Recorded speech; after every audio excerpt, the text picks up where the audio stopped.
Michel Scarelli. Aujourd'hui, vous faites cette conférence pour donner notamment vos directives, j'ai envie de dire, pour les élections présidentielles.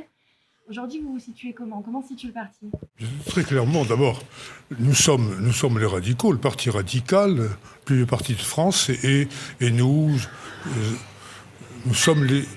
résultons de la fusion des partis radicaux d'Ivalloisiens et des radicaux de gauche. Voilà, pour être très clair. Voilà. Nous sommes réunis en congrès il y a un peu plus d'un mois pour arrêter notre position sur les élections présidentielles. Et nous avons décidé de soutenir Emmanuel Macron. Voilà, c'est très clairement, nous estimons que dans la conjoncture actuelle, Emmanuel Macron est celui qui remplit le mieux les conditions.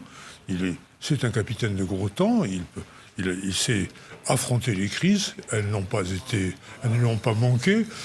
C'est un homme qui a la vision également des nécessités internationales. Il est pour l'Europe, ce qui permet, je dirais, d'envisager que la France parle d'une voix encore plus forte qu'il ne le fait. C'est un homme de cohésion nationale, de laïcité.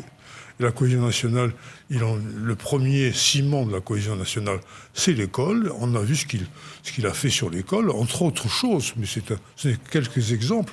On a maintenu envers et contre tout les écoles ouvertes. C'est presque unique au monde, les écoles ouvertes pendant la pandémie.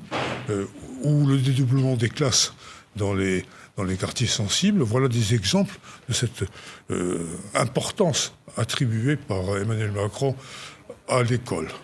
Je pourrais multiplier encore les exemples.